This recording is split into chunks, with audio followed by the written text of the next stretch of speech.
Initially, the government suggested that there be a voluntary a code that would attempt to see agreement between Google and Facebook on the one hand and the news media businesses on the other. Behind that was a threat that if the voluntary code didn't work, there might need to be stronger action. The negotiations started in very early January. By March, the government asked for the ACCC's view. How's it going? We gave the view to the government that we did not think these negotiations were going to achieve a financial outcome that we thought was in any way appropriate, that wasn't a topic being much discussed. So in April, the government directed the ACCC to draft a code, a news media bargaining code. So we were given that task. We worked closely with the Department of Communications, the Minister for Communications, which Emma McDonald was then on the staff of, and also the Treasury Department. And we put out a draft code in July. That was for discussion, very much a draft. We put out, on the basis of that discussion, another draft in November. And finally, the legislation was passed in February. As is probably well known, there was a lot of brinkmanship associated with the code getting legislated. Google said that if this code is legislated, they would withdraw search services from Australia.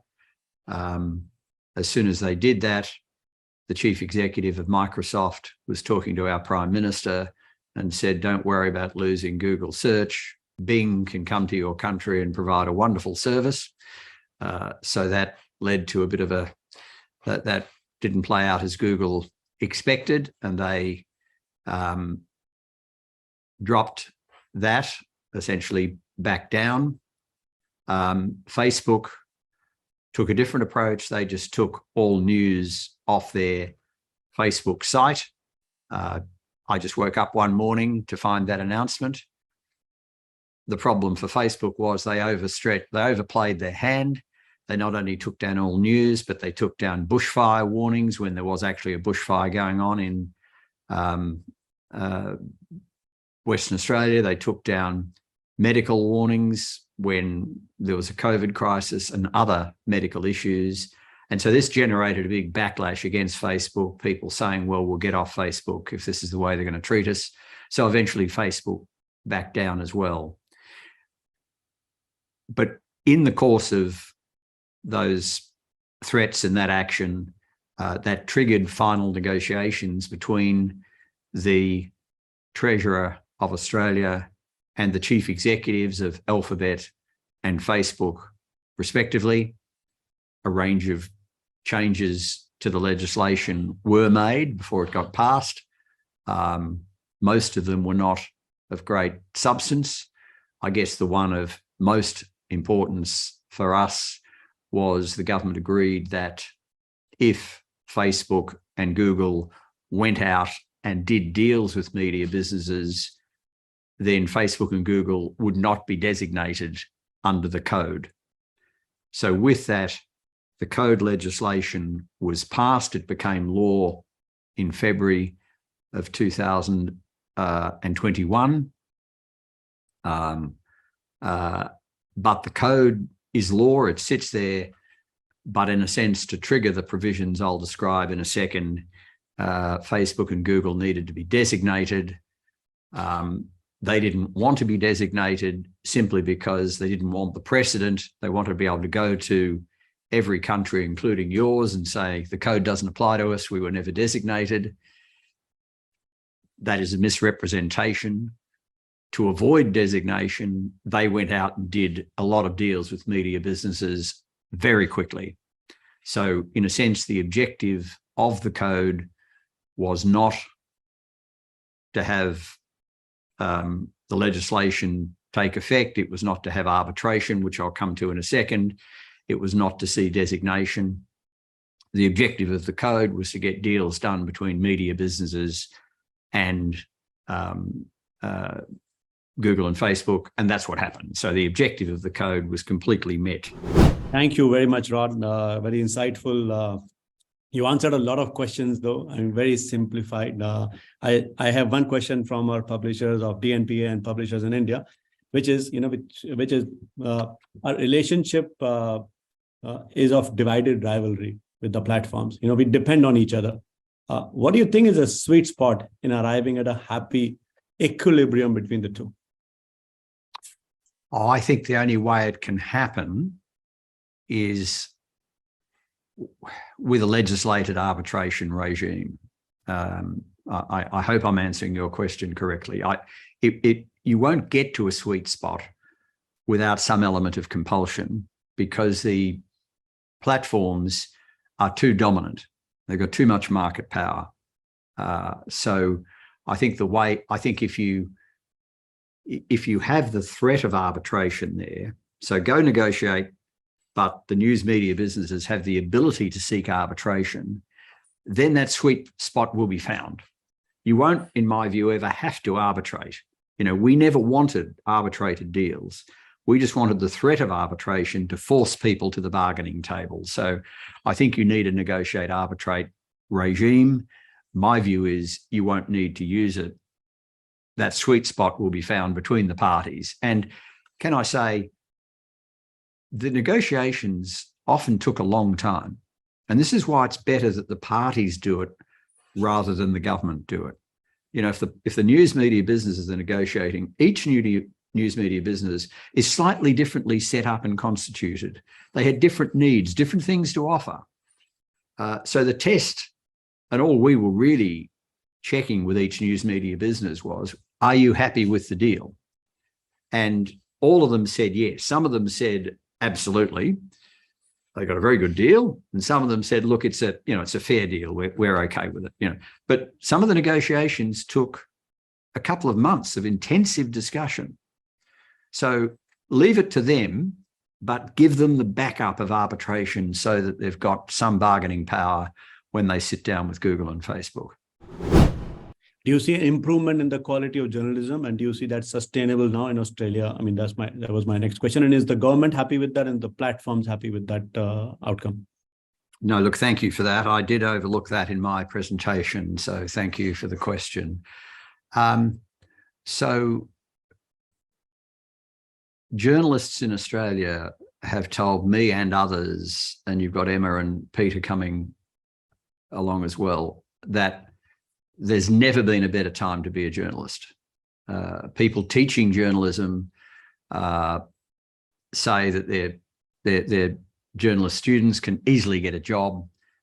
So there's been a lot of extra recruitment for journalists. The example that's a public one is the Guardian newspaper. It's obviously a British-based newspaper, but it's a digital-only paper in Australia.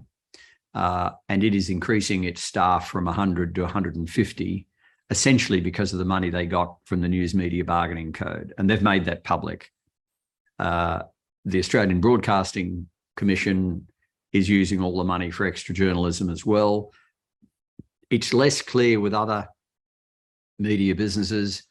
And I say that because you don't know whether they were going to, whether they felt they'd be forced to cut journalists, and with the extra money they got, they didn't need to cut. So you don't know what's incremental and what's not. But I think journalism academics and journalists themselves are saying there's never been a better time to be a journalist. So I think you'd say, if the overwhelming view of journalists and news media businesses in Australia is that they're very happy with the outcome.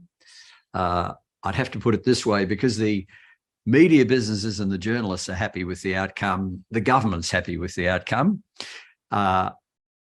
Google have, I think, approached it in a very good spirit, and as I say, done deals with everybody. The most recent group, Emma McDonald, put together a collective bargaining group to gather in, as it were, the final group. And so Google, I mean, you'd have to speak to them. They'd rather, I mean, they would they'd rather say they'd obviously rather not have been compelled, but they have, I think, done very well. Facebook have always been reluctant and complaining, so they would say the code's a terrible thing and a terrible outcome. So look, the platforms were, in a sense, forced into this, so you can't expect them to be that happy, but the media businesses, journalism, government, extremely happy. I would now like to invite Emma MacDonald and Peter Lewis to take this discussion forward. I will to briefly introduce them. Emma has over 25 years of experience working as general counsel and in policy, regulatory and public affairs. Her most recent work at Mindroo Foundation is that she negotiated with Google, collectively bargaining on behalf of 24 smaller Australian news outlets, and in May this year secured agreements for all of the publishers. Thank you, Emma, for joining us. And we have Mr. Peter Lewis. He's one of Australia's leading public campaigners with more than 2 decades of experience in media, politics, and communications. Well, thank you to the DNPA for inviting us to speak today. It's very kind of you. I guess I can just summarize quickly what it was like dealing with Google and Facebook while I was in government. It was tense, it was stressful, it was combative at times, and they were very reluctant to come to the table and work with government. They said they were, but it didn't feel that way to us at times. And what I would just reaffirm from what Rod said was super important, was that there was bipartisanship and there was a collective will and willingness of the publishers to support what we were trying to achieve. And when media speaks with one voice, I'd seen it previously when I worked in a media company, when all the media companies come together and support legislation, it tends to, lead to legislation being introduced. And we went through that very tricky phase when Facebook turned off news, but the government actually held their nerve and proceeded with the legislation. And I think that the thing I would say to all countries, and I spoke to the Canadians about it and actually wrote recently about this, it's really important that governments hold their nerve when it gets to the really pointy end of negotiating the final stages of legislation. And my final point is that you can't let the perfect be the enemy of the good. The legislation you end up with may not be absolutely perfect, but if it delivers the outcome like the legislation did, then I think that's a good outcome and has done Australia very well in terms of support for journalism. This was not a proposal for a news media bargaining code alone. It was part of, as Rod and Emma have said, a really substantial piece of public policy. If you download the report, it is not called the News Media Bargaining Code Report. It's called the Digital Platforms Inquiry. It's about 600 pages long. So if you are struggling sleeping at night, you can definitely download it. But it's incredibly well written and incredibly thoroughly researched. It created the evidence base to make the key finding that when we talk about digital platforms, Facebook and Google, we are not talking about tech companies, we are talking about advertising monopolies. And the finding on the advertising monopoly was the trigger for our competition regulator to pass a series of recommendations. I think, Emma, there's 27 recommendations in all, of which the News Media Bargaining Code was just one. Thank you. Thank you very much, Emma and Peter. And thank you very much for your time. Now, moving on to our next speaker, I would now like to invite Mr. Paul Thomas, Managing Director, Star News Group, to kindly join us. Paul is a 4th-generation newspaper man, following in the footsteps of his father, grandfather, and great-grandfather. What a legacy. Thanks very much for the opportunity to speak to the DNPA today, and I hope the expectations aren't too high. I've been, as you mentioned, I've been involved in this since the very start. I think 2017 is when the ACCC was asked to look into it, and have been through that entire journey up until the legislation enacted in March 2021 and obviously still ongoing through our current agreements that we've got with the platforms. And my involvement was primarily as a participant representing independent newspapers across the country through our newspaper association, Country Press Australia. And Country Press Australia represents 190 member newspapers. Whilst our own group was one of the biggest group members of the association and still is, Country Press Australia represents a wide range of sizes of publications, from mum and dad, small regional newspapers to groups with many newspapers, but most of our members are really quite small. And Country Press publications were at the core of really what the platforms inquiry in Australia represented. That is, ensuring a strong local media continued to be sustained to enable public interest journalism would be continued to be provided to local communities. You know, holding the powerful to account and acting as a voice and a platform for informed public debate. The digital platforms had for many years used our content and preyed on our advertisers, yet at the same time didn't have the same accountability through legislation such as defamation laws. And given the size of our member newspapers, we had no power or influence over the platforms, obviously. The experience in Australia ensured this power balance was evened, and it was only able to be achieved, I believe, by the ACCC's incredibly strong support. And Rob Sims himself led that charge incredibly. And ultimately the recommendations to government, which led to the legislation and the mandatory code. Now, initially, as Rod and others have mentioned, the code was intended to be voluntary, and some discussions at that point took place between publishers and the digital platforms. But the reality is there was no urgency and there was no commitment. And it was amazing, the major change that took place once the government announced that the code would become mandatory, and they indicated through a draft bill that the platforms would ultimately be forced to reach an outcome through arbitration, which has just been mentioned previously as well. Thank you very much, Paul. I'll begin with a question, and this is a quote from the statement that you made to Australian antitrust regulator. So in the letter to Australian Competition and Consumer Commission, you wrote, the duopoly of Google and Facebook have had a profound impact on Star News Group over recent years, impacting on revenue, profitability, and companies' ability to provide public interest journalism to our local communities. What I wanted to know, where all did you feel the pinch the most? And could you quantify the exact loss? Quantifying the exact loss would be very difficult. Probably the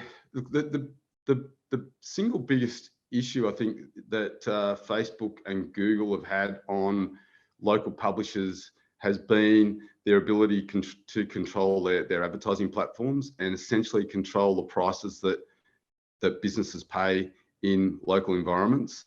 Facebook, you can't, unless you're selling the Facebook platform as a publisher, you can't place ads on Facebook.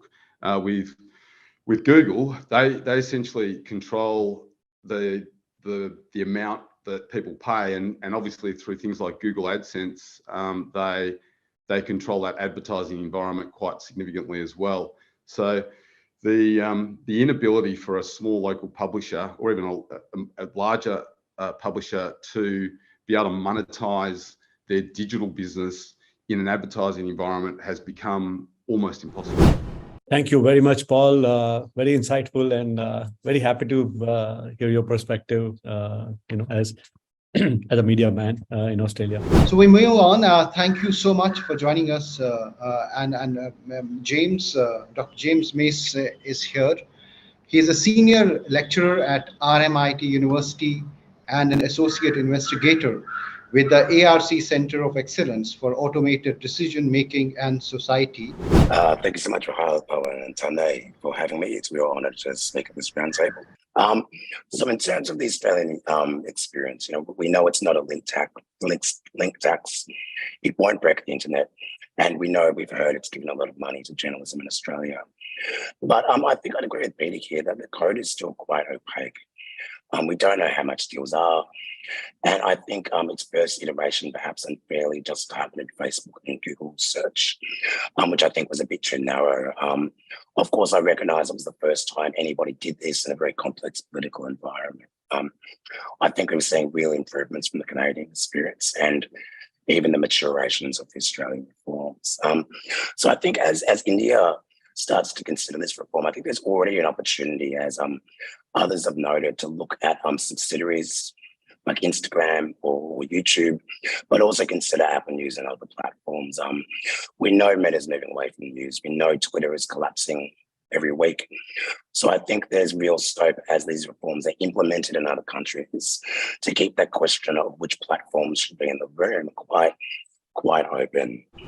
Thank you very much. And I think it was a great conversation, and would like to thank all our speakers today, for sharing the deep insights and also the way forward for building relationships with the platforms to find a way to work together and save journalism. I think the most important keyword that I heard from all of you is to be able to save journalism, because ultimately publishers are in journalism to serve the society and give right information and right knowledge to our millions and billions of our readers and viewers. And with that commitment, I think let's hope for a much better future for all of us in the publishing business, in our commitment to our readers and viewers.